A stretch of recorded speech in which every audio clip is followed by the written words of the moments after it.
네, YTN 뉴스라이더 오늘의 정치권 이슈 함께할 두 분 모셨습니다. 김용태 국민의힘 전 최고위원, 장철민 더불어민주당 의원 나와 계십니다. 안녕하십니까? 안녕하세요. 네, 먼저 감사원 얘기 먼저 해보도록 할게요. 또 어제 저녁에 긴박하게 이 소식이 전해져가지고요. 자, 서해 공무원 피격 사건 관련해서 감사원이 중간 수사 결과를 어제 저녁에 긴급하게 발표를 했는데 관련자 20명에 대해서 수사를 요청하기로 했습니다. 예, 먼저 김용태 최고위원님, 어제 발표 내용 어떻게 들으셨어요? 저는 좀 충격적으로 다가왔습니다. 그렇게 국민의 생명보호와 안전보호라는 국가의 책무를 조직적으로 은폐하고 방기했던 사건인 것이 어제 감사원 일부 감사 결과 중간 보고에서 드러난 것 같고요. 글쎄 국가 위기 컨트롤 타워가 결과적으로 작동하지 못했다라는 점, 이것이 어떤 의도에 의해서 작동을 안 한 것인지 아니면 못한 것인지에 대해서는 계속해서 감사가 이루어져야겠습니다만 굉장히 충격적인 사건이다. 그래서 안보실을 청와대 당시에 안보실을 주도로 해서 국방부, 통일부, 해경, 국정원 할 것 없이 이런 관계기관들이 전체적으로 다 조직적으로 은폐한 사건에 대해서 좀 충격을 잊지 못했습니다. 예, 어제 발표 내용을 간단하게 좀 살펴보면 일단 국가안보실에 대해서는요, 감사원이 이제 감사 결과 발표한 내용을 보면 다른 기관의 자진월북 대응 방침을 지시했다. 그리고 대통령에 대한 보고서에 공무원의 피살, 소각 사실을 제외했다. 그리고 국방부 같은 경우에는 인질 구출 작전 등에 대해서 검토 없이 상황평가 회의를 종료하고 군 첩보 관련 보고서를 삭제했다. 해경은 피살 정보를 받고도 수색 활동을 계속 진행했다. 예, 네. 이런 내용이 들어있어서요. 의원님 어떻게 들으셨어요? 일단은 아까 말씀하신 대로 이게 긴박하게 전해졌잖아요.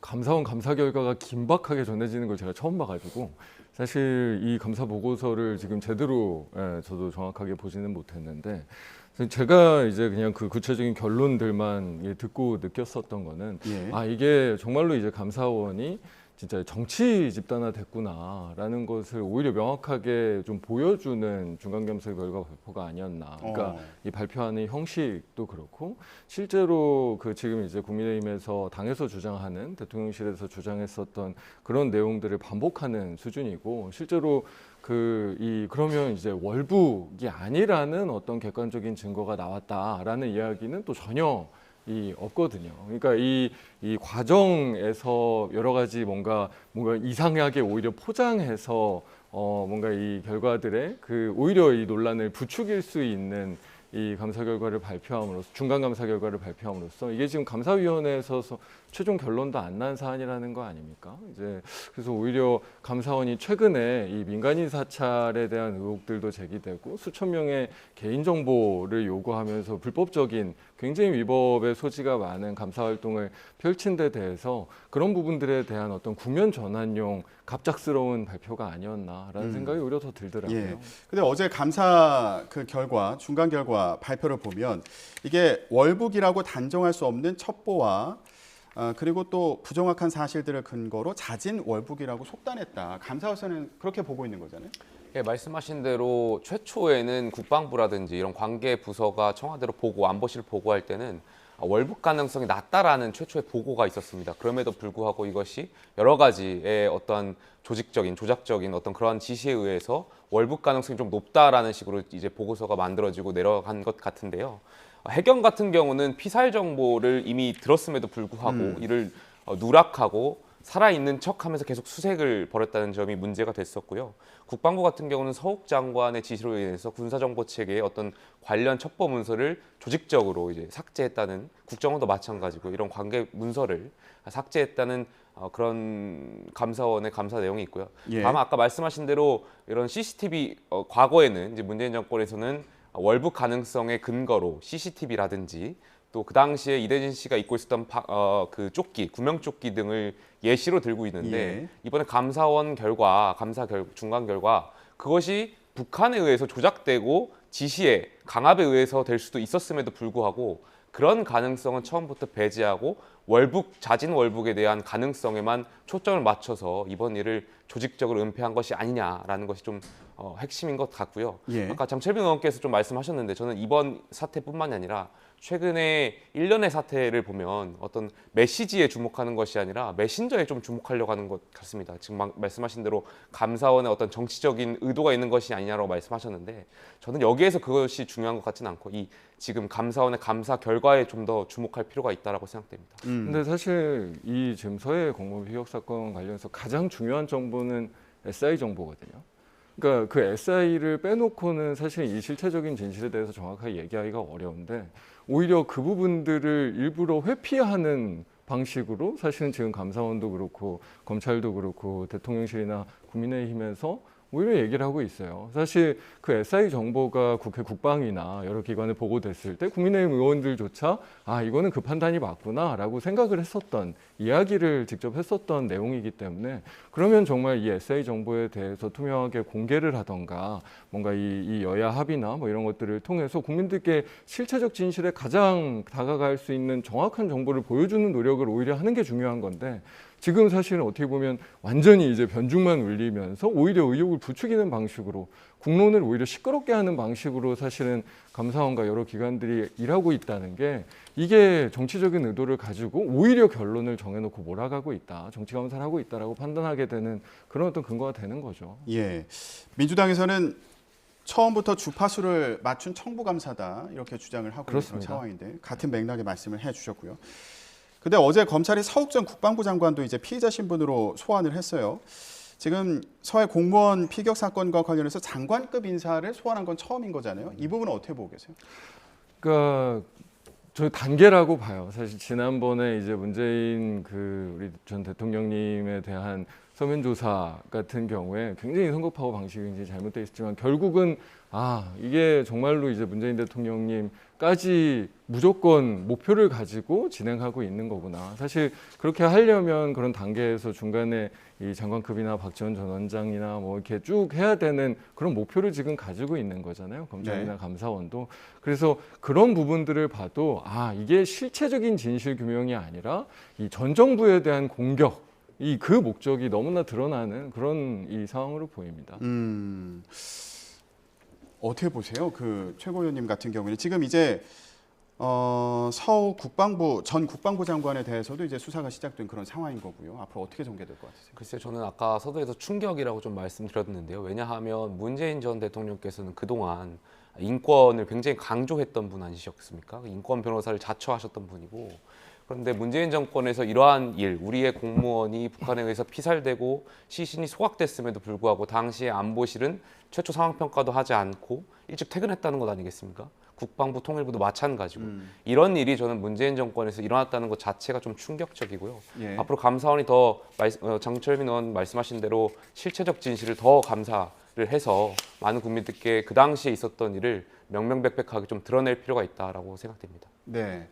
알겠습니다. 지금 방금 들어온 속보가 있어서 전해드리도록 하겠습니다. 잠시만요. 국가안보실에서 안보실장 주재로 NSC 상임위를 개최했다. 이런 소식이 지금 들어왔는데요.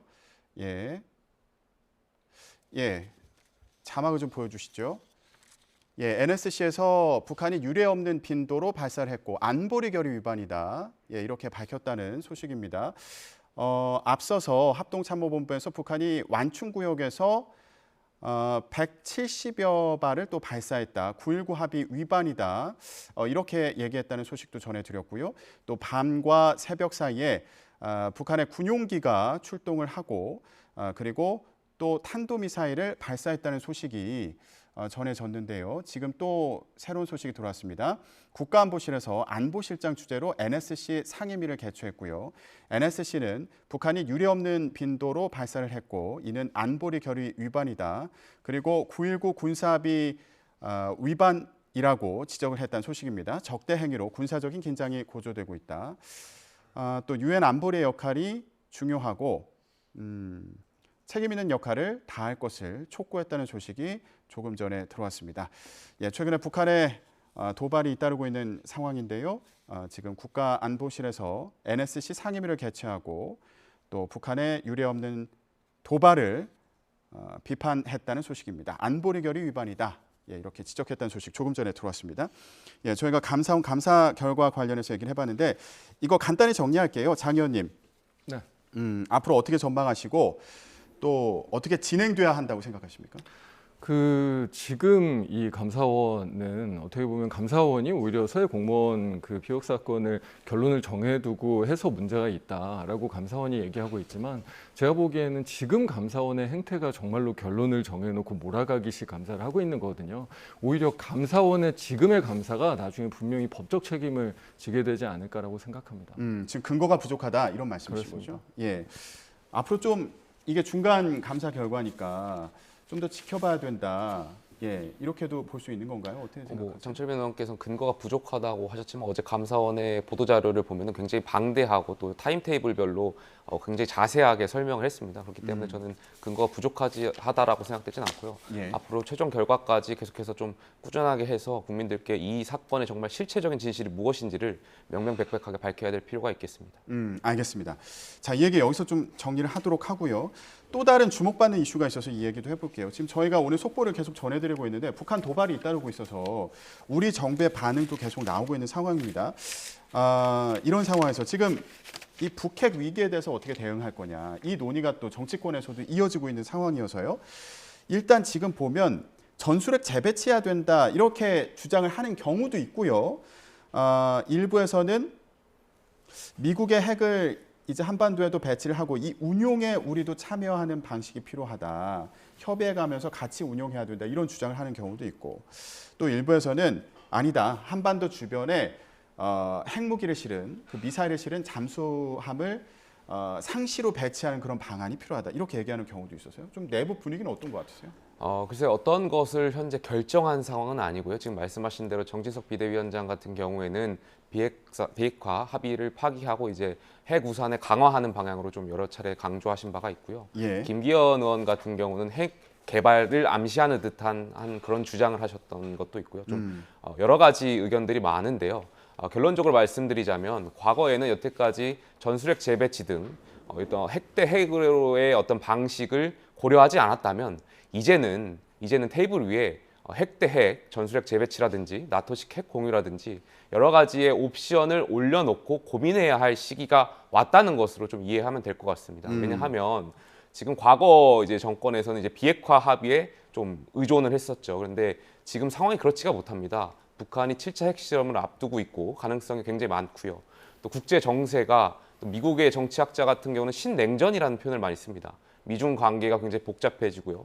러시아와 우크라이나 전쟁이 계속 발발하면서 또 관계가 개선될 가능성이 보이지가 않고요. 북한과 미국과의 대화도 또 진전될 가능성이 없고요. 그러다 보니까 동북아시아의 신냉전 구도가 이뤄질 가능성이 높은 가능성 아래서 이제는 전술핵 재배치 정도의 어떤 그런 핵 대 핵까지도 방법론적으로 좀 고민해야 될 시기다라는 정도에서 당내에서 좀 이야기가 오고 가고 있습니다. 예. 지금 만약에 전술핵을 재배치하면 우리나라 같은 경우에 이제 경제적으로도 위기가 올 수도 있다. 네. 그러니까 외국의 투자자들이 좀 불안감을 느낄 수 있다. 이런 주장이 민주당에서도 나오고 있고요. 그리고 미국이 용인하겠냐, 국제사회가 용인을 하겠냐 이런 주장도 민주당에서 나오고 있거든요. 전술핵 재배치 주장에 대해서는 민주당에서 그런 입장이 나오고 있는 상황인데 그런데 정부 입장을 보니까 저희가 아까 기사도 전해드렸는데 국방부에서요. 미국의 전략 자산을 적시에 조율된 방식으로 한반도에 전개해서 이제 북한을 억제하는 게 바람직하다. 이런 얘기를 하기도 했고요. 그리고 외교부 같은 경우에도 미국과는 전략 자산의 적시 전개 등을 협의하고 있다. 이런 설명을 했습니다. 그러니까 아까 얘기했던 하나의 예시로 핵무기를 실은 항공모함이 한반도 주변에 이렇게 수시로 상시로 전개하는 이런 방식이 포함될 것으로 보이는데 이런 방식에 대해서는 어떤 입장이 있을까요? 그러니까 위기는 늘 상시적으로 또 이렇게 주기적으로 있었거든요. 그러니까 우리가 이제 비핵화 선언에 대해서 이야기하지만 사실은 91년 비핵화 선언 이후에 93, 4년도에 있었던 1차 핵 위기가 우리나라로서는 가장 큰 위기 아니었었습니까? 그걸 극복해냈고, 그러니까 제가 생각하기에는 중요한 건 지금 이 윤석열 정부의 태도나 방식이 이 위기를 오히려 더 크게 만드는 쪽으로, 오히려 대결을 부추기는 방식으로 가느냐, 아니면 이 문제를 해결하는 방식으로 갈 거냐, 이게 더 중요한데, 실제로 전략자산 전개를 상시화한다는 것도 어떻게 보면 핵을 이 북한의 턱 밑까지 수시로 협의된 방식이라고는 하지만 갖다 놓겠다라는 이야기거든요.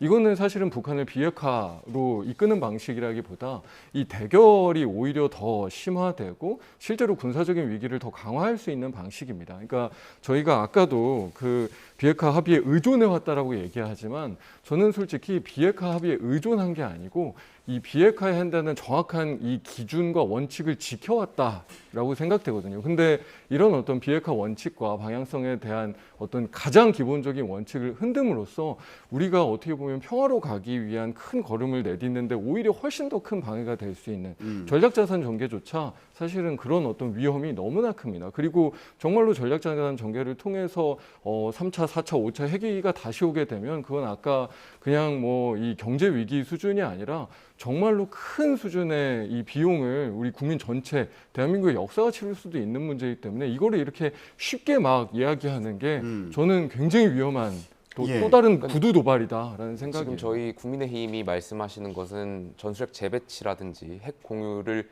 지금 당장 결정하자는 것이 아니고요. 의원님께서 말씀하셨듯이 과거에 있었던 비핵화의 원칙이 이제는 국제 정세상 굉장히 어려웠다는 점을 인지를 하고 다른 방식의 방법도 이제 고민을 해야 될 시점이다. 이 정도로 이해하시면 될 것 같고요.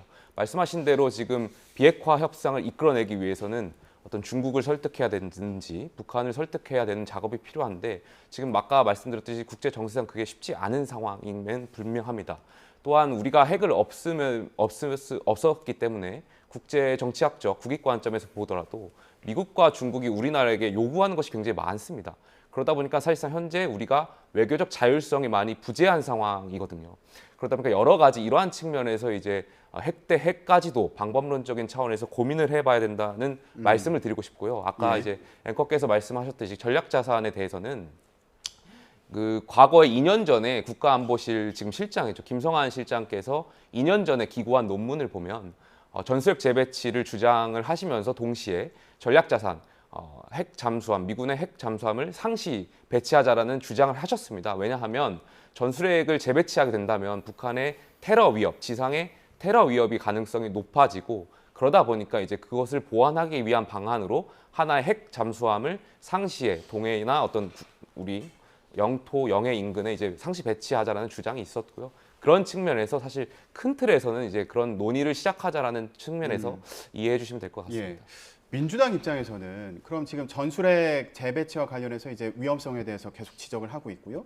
그리고 전략 자산을 한반도 주변에 배치하는 문제에 대해서도 북한을 자극할 수 있고 핵 도발을 또 오히려 촉진하는 거 아니냐 이제 이런 우려를 좀 표명을 해주셨는데 그렇다면 앞으로 어떻게 대응을 해 나가야 될지 이것도 참 고민스러울 것 같아요. 그러니까 아까도 말씀드렸지만 가장 심한 위기라고 했었던 93년도 4년도 위기를 사실은 제네바 합의로 우리가 정말로 지혜롭게 넘어갈 수 있었거든요. 그때 기억하시는지 모르겠지만 서울 불바다 발언도 나오고 정말 엄청난 이 위기가 고조됐고 실제로 미국에서도 이건 정말 전쟁으로 가겠구나라는 생각도 있었었고 저희 이제 문재인 정부 초기에 사실 굉장히 큰 위기가 또 그때도 이제 북한이 굉장히 많은 도발들을 하고 위기로 치달았을 때도 오히려 그거를 이 정상회담과 9.19 군사 합의로 나아가면서 평화 분위기로 급속하게 변화되는 또 계기로 만들기도 했거든요. 그러니까 중요한 건 우리 이 정부가 그리고 대한민국이 가지고 있는 방향입니다. 그러니까 이런 위기를 오히려 더 심화시키는 방식으로 가서 정치적인 이득을 얻겠다라는 이런 어떤 의도로 이런 어떤 외교 문제를 다하는 게 아니고 정말로 진정한 어떤 비핵화에 대한 평화에 대한 목표와 방향성을 가지고 나아가는 게 훨씬 중요한 일인데 지금 그런 부분 아주 기본적인 부분부터 흔들리고 오히려 이 안보를 정치 문제로 이용하려고 하는 그런 어떤 이 의도가 다시 드러나는 게 저는 훨씬 더 위험한 일이라는 생각을 갖고 있습니다. 알겠습니다. 자, 이제 국민의힘에서는 관련 TF를 구성해서 북핵 문제에 어떻게 대응할지 논의를 하겠다 이런 입장을 밝혔고요. 윤석열 대통령 같은 경우는 아직 긍정도 부정도 하지 않는 전략적인 모호성이다. 예, 예. 이런 평가가 나오고 있는데 앞으로 어떤 방향으로 논의가 이루어지는지 좀 지켜보기로 하겠습니다.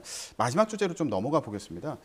국민의힘 이준석 전 대표 얘기를 해보려고 하는데 어제 경찰에서요 그 무고 혐의와 관련해서 기소 의견으로 송치를 한 거잖아요. 예, 예. 예, 이 발표는 어떻게 보셨어요? 일단 뭐 수사기관에서 발표를 언론 보도를 통해서 제가 접했기 때문에 어떠한 좀 정확한 좀 보도가 있어야 될 것 같습니다. 수사기관의 발표가.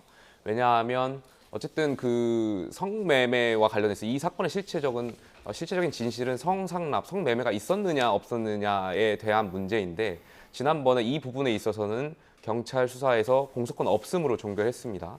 근데 이번에 무고죄, 이와는 좀 다른 무고죄와 관련해서 경찰이 인정을 사실상 한 거기 때문에 어떻게 보면은 경찰에서는 당시에 성상납을 인정한 것으로도 이제 해석이 되는 문제여서 이 부분에 있어서는 조금 더 법원의 판단을 좀 받아봐야 되지 않을까에 대한 생각이 들어요. 좀 조심스럽게 지켜봐야 될 것 같습니다. 예, 이준석 전 대표가 성접대를 받았다는 주장에 대해서 이 전 대표가 명예훼손 혐의로 고소를 한 거죠. 예, 가세연을. 그런데 이제 강신업 예, 변호사가 이제 무고다. 예, 예. 그러면서 이준석 전 대표를 고발했는데 이게 경찰이 무고로 보인다 이러면서 지금 검찰에 송치를 한 거니까. 그래서 왜 이런 결정을 했을까? 그러니까 성상납에 대해서는 공소권 없음이지만 무고는 왜 송치를 했을까에 대한 이야기를 이제 법률 전문가들에게 물어봤더니 관련해서 이제 성매매 관련해서 특별법은 확실한 물증이 있어야만 좀 기소 가능성이 있다고 합니다. 예. 그러나 그에 비해서 무고죄는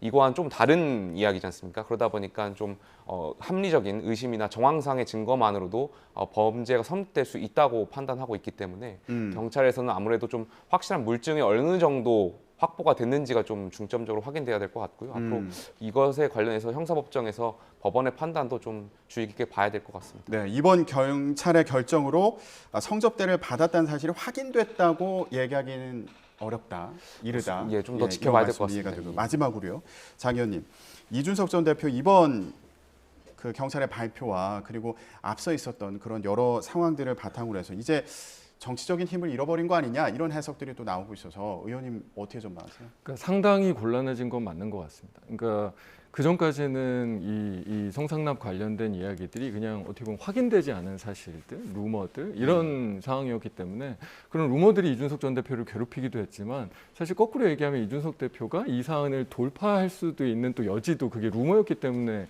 가능했던 거거든요. 근데 이게 실제로 이제 검찰이 기소하고 이후에 법정에 가서 여러 가지 이제 증거들과 사실관계에 대한 이야기들이 나오게 되면 그런 부분들이 점점 더 이제 이준석 대표의 공간을 줄일 수밖에 없기 때문에 지금 이 사안은 확실히 이준석 대표가 굉장히 곤란해진 상황은 맞는 것 같습니다. 예, 이준석 전 대표는 기소 결정 내리지 않을 거다 검찰이 이렇게 얘기를 하고 있고요. 끼워 맞춰진 결과다 이런 주장을 하고 있는데 앞으로 이 부분도 또 지켜보도록 하겠습니다. 다음 시간에 또 얘기를 나눠보기로 하겠습니다. 네, 지금까지 김용태 국민의힘 전 최고위원, 장철민 더불어민주당 의원 두 분과 얘기 나눴습니다. 고맙습니다. 감사합니다. 감사합니다.